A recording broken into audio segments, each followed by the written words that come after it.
కర్కాటకం వారికి కనుక చూసుకున్నట్లయితే మీకు 12వ భావంలో గురువు ఉంటూ శుక్రుడు కూడా అక్కడికి వచ్చి చేరుతున్నాడు. అంటే రెండు శుభగ్రహాలు ద్వాదశ స్థానంలోకి వస్తూ 6వ భావాన్ని చూస్తున్నాయి.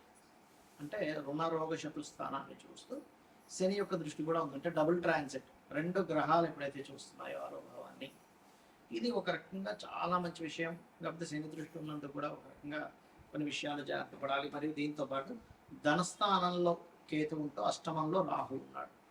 సో వీటిని కూడా మనం పరిశీలన చేసుకొని కొన్ని విషయాలు జాగ్రత్త పడవలసినవి ఉంటాయి, కొన్ని అద్భుతంగా కలిసి వచ్చే ఉంటాయి. మరి ఈ యొక్క అంశాలు చెప్తుంది నేనైనప్పటికీ చెప్పిస్తుంది సాక్షాత్ లలిత అమ్మవారిగా భావిస్తూ ఆ లలితాంబిక అమ్మవారి యొక్క అనుగ్రహం మీకు పరిపూర్ణంగా కలగాలని మనస్ఫూర్తిగా కోరుకుంటూ, ఇక్కడ 6వ భావం మీద రెండు గ్రహాలు దృష్టి ఎప్పుడైతే ఉందో, కొంతమంది చూడండి లోన్స్ కోసం ప్రయత్నం చేస్తూ ఉంటారు. అది కూడా అందులోని ముఖ్యంగా హోమ్ లోన్స్ కోసం. ఎప్పుడైతే హోమ్ లోన్స్ కోసం ఈ 4వ అధిపతి అయినటువంటి శుక్రుడు, 6వ అధిపతి అయిన గురువు 12వ భావంలో ఉన్నారో, హోమ్ లోన్స్ కోసం చేసే ప్రయత్నం ఫలిస్తుంది. అది హోమ్ లోన్ అనుకోండి, ఎక్కువగా హోమ్ లోన్కే చూపిస్తుంది, లేదా బిజినెస్ లోన్ అనుకోండి, లేదా కొత్తగా ఇప్పుడు ఇవాళ రేపు చూడండి ఇన్వెస్ట్మెంట్స్, కొన్ని లోన్స్ తీసుకుని ఇన్వెస్ట్మెంట్ చేస్తున్నారు. అంటే ఏంటి, లోన్ ధనం కంటే కూడా అక్కడ ఇన్వెస్ట్మెంట్ చేస్తే ఇది త్వరగా పెరిగే యోగం ఉన్నప్పుడు లోన్ తీసుకొని ఇన్వెస్ట్మెంట్ చేస్తుంటారు. భూమి కొనుక్కున్నారు, ఇప్పుడు గృహం కూడా అంతే కదండి. ఎప్పుడో కొన్నాము, అది అలాగే పెరుగుతుంది రేటు. దానివల్ల ఏంటి, కొంచెం కొంచెం కట్టుకోవడం మూలంగా కలిసి వస్తుంది అన్నమాట ఆ రకంగా. ఇక మరొక విషయం ఏంటంటే, ఇక్కడ మీకు ధనభావంలో ఎప్పుడైతే కేతు ఉన్నాడో, ధనం రూపాయి మీకు వచ్చినా, రూపాయి ఎవరికైనా ఇచ్చినా, ఎనీ మనీ ట్రాన్సాక్షన్ గుర్తుపెట్టుకోండి, జరిగేటప్పుడు ఒక్కసారి మీరు మనస్ఫూర్తిగా గణపతిని ఆరాధించండి, గణపతిని తలుచుకోండి, ఓం గం గణాధిపతయ నమః అనుకోండి, సూర్య నమస్కారాలు ఎక్కువగా చేసుకోండి. ఖచ్చితంగా మీకు ధనాభివృద్ధి కలిగి తీరుతుంది. కాకపోతే అష్టమంలో రాహు ఉన్నాడు కాబట్టి కాస్త తాతగారు ఆస్తి విషయంలో చిన్న చిన్న డిస్ప్యూట్స్ అవి ఉంటాయి. భాగ్యంలో శని ఉన్నందుకు ఉద్యోగ సంబంధించినటువంటి అంశంలో ఉన్న ప్రదేశంగా ఉన్న ఇతర ప్రదేశానికి వెళ్ళాలి. మీ యొక్క నిత్య జీవితం అనేటువంటి కొంత బెటర్గా మారుతుంది, అనేటువంటి సందేహం లేదు.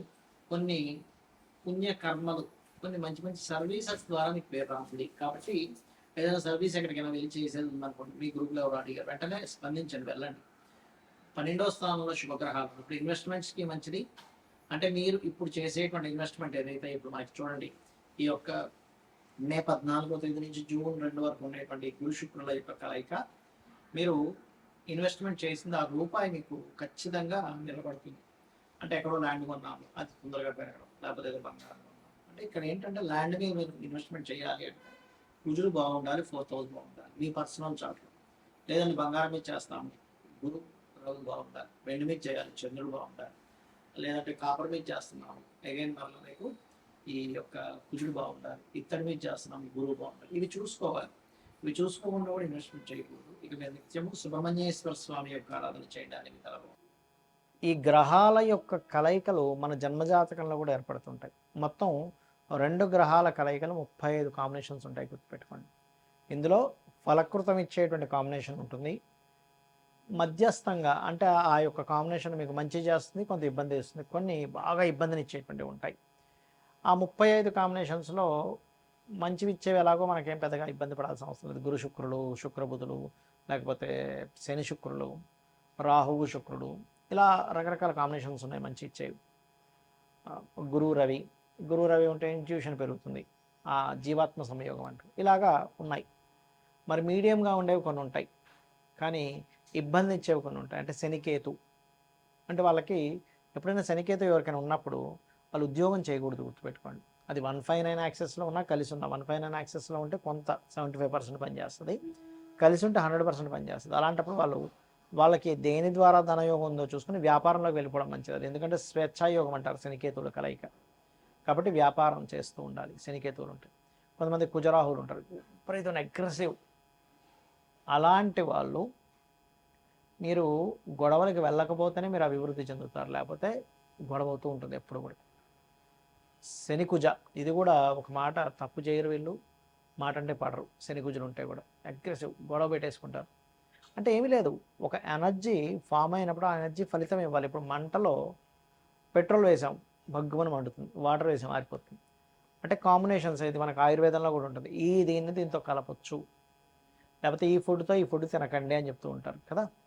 అలాగే మనకి కెమికల్ వీటిల్లో కూడా చూడండి కొన్ని కొన్ని కెమికల్ రియాక్షన్స్ జరుగుతూ ఉంటాయి. అంటే ఒకదాన్ని ఇంకో దాంతో కలిపినప్పుడు ఒక రకమైనది వస్తుంది, ఒక దాని నుంచి ఒకటి తీసేసినప్పుడు ఇంకో రకమైనది వస్తుంది. అలాగే గ్రహాలకు కూడా ఇప్పుడు కుజుడు రాహు అనుకోండి, ఇది ఒక సర్పదోషం. మళ్ళీ రవి రాహు అయితే పితృదోషం అంటారు.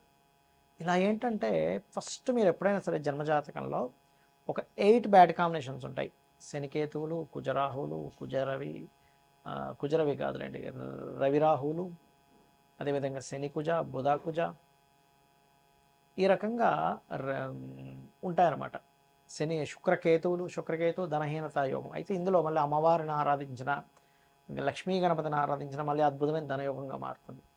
ఇవి ఒక్కొక్క భావనలో ఉంటే ఒక్కొక్క ఫలితాలు ఇస్తాయి. ధనస్థానంలో ఉంటే ధనం మీద ఎఫెక్ట్ చూపిస్తూ ఉంటుంది, సప్తమం మీద ఉంటేనేమో వివాహం మీద చూపిస్తుంటుంది, 12 మీద ఉంటే ఇన్వెస్ట్మెంట్స్ మీద చూపిస్తూ ఉంటుంది, 4 మీద ఉంటే ఒక్కోసారి యాక్సిడెంట్స్ మీద చూపిస్తుంటుంది, లేదా ప్రాపర్టీ మీద చూపిస్తుంటుంది, పంచమంలో ఉంటే ఏమో సంతానం మీద, 7వ భావంలో ఉంటే జీవిత భాగస్వామి మీద, 12లో ఉంటే వివాహ జీవితం మీద, అష్టమంలో ఉంటే యాక్సిడెంట్స్ మీద, భాగ్యంలో ఉంటే తండ్రి గారి ఆలోచన విధానం, తండ్రి గారి యొక్క నేచర్ మీద ఇలా చూపిస్తూ ఉంటుంది. అయితే ఇక్కడ ఈ కాంబినేషన్ ఉన్నంత మాత్రం చేత మనం భయపడ్డం కాదు, ఆ కాంబినేషన్ ఉన్నటువంటి మహాదశ వచ్చిందా లేదా, ఆ కాంబినేషన్ ఎంత బలంగా ఉంది. ఒక్కోసారి మన గ్రహాలు చూడడానికి రెండో ఒక రాశిలో ఉన్నట్టుంటాయి. ఇదేమో 1 డిగ్రీలో ఉంటుంది, ఏదో 29 డిగ్రీలో ఉంటుంది, అప్పుడు కలవదు అది. ఎందుకంటే చాలా ఎక్కువ డిగ్రీలు ఉంది కాబట్టి మీకు అది కనీసం 10 డిగ్రీల లోపల ఉండాలి. 10 డిగ్రీలు మినిమం ఉంటేనే దాని ప్రభావం ఎక్కువగా ఉంటుంది. లేదా ఒక్కొక్కసారి పక్కపక్క రాశుల్లో ఉన్నట్టుంటాయి, కానీ ఇదొక రాశి అదొక రాశిలో నక్షత్ర సంబంధం ఉంటుంది. అంటే ఉదాహరణకి ధనిష్ట నక్షత్రం, మృగశిర నక్షత్రము, లేకపోతే ఈ కుజ నక్షత్రాలు 2 పాదాలు అందులో 2 పాదాలు ఇందులో ఉంటుంటాయి. లేదా గురు నక్షత్రాలు కూడా పునర్వసు, విశాఖ లేదా పూర్వభద్ర 3 పాదాలు ఒక దాంట్లో ఉంటే 4వ పాదం ఇంకో రాశిలో ఉంటుంది. ఆ రకంగా పాదాలు మారినప్పుడు రవి నక్షత్రాలు కూడా, ఇప్పుడు కృత్తిక ఉంది, కృతిక 1వ పాదం మేషంలో ఉంటే 2, 3, 4 పాదాలు వృషభంలో ఉంటుంది. అదేవిధంగా ఉత్తరాషాఢ కూడా ఉంటాయి, 1వ పాదం ఒక దాంట్లో ఉంటే సింహంలో ఉంటే 3 పాదాలు కన్యలో ఉంటాయి. ఉత్తరాషాఢ కూడా 1వ పాదం మకరంలో, ధనస్సులో ఉంటే మకరంలో మరో 3 పాదాలు ఉంటాయి.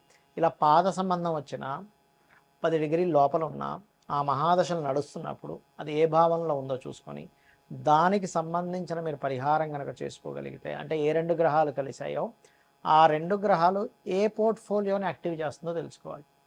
ఆ సమయం ఎప్పుడు వస్తుందో తెలుసుకోవాలి. అది మహాదశ, అంతర్దశాలు కొన్నిసార్లు ఎలా ఉంటుందంటే అసలు ఆ దశే రాదు కొన్నిసార్లు.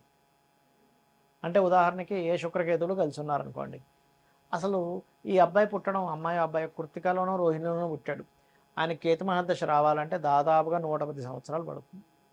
ఎప్పుడు ఆ 110 సంవత్సరాలు అప్పుడు వస్తే ఏంటి, రాకపోతే ఏంటి. మనకి ఏ దశలైనా 70-80 సంవత్సరాల వరకే గుర్తుపెట్టుకోండి. 70-80 తర్వాత అన్నీ కూడా కర్మ సంబంధించినవి నడుస్తూ ఉంటాయి. కాబట్టి మహాదశ వస్తుందా లేదా, ఆ కాంబినేషన్ ఎంత బలంగా ఉంది లేదా ఎంత బలహీనంగా ఉంది, నిజంగా ఏదైనా పోర్ట్ఫోలియోని యాక్టివ్ చేస్తుందా, లేకపోతే ఉన్నాయి పేరుకి కొన్ని మంచి కాంబినేషన్స్ కూడా అంతే అండి. పేరుకి మాత్రం అద్భుతమైన యోగం ఉందండి. ఎందుకంటే 2 గ్రహాల కలయిక ఈజ్ యోగం. మనం ఇప్పటివరకు ఈ రాశి వారికి ఈ భావాన్ని యాక్టివ్ చేస్తుందని చెప్పడానికి కూడా కారణం ఏంటంటే అది యోగాన్ని యాక్టివ్ చేస్తుంది. కాబట్టి మీకు ఏదైనా ఇప్పుడు నేను చెప్పినటువంటి కాంబినేషన్స్లో ఏదైనా ఫలానా భావనలో ఉంది, ఆ మహాదశ నడుస్తుంది, అంటే శుక్రకేతులు కలిసిన శుక్రుడు దశ కానీ కేతు దశ నడుస్తుంటే అది యాక్టివ్ అయిపోతుంది.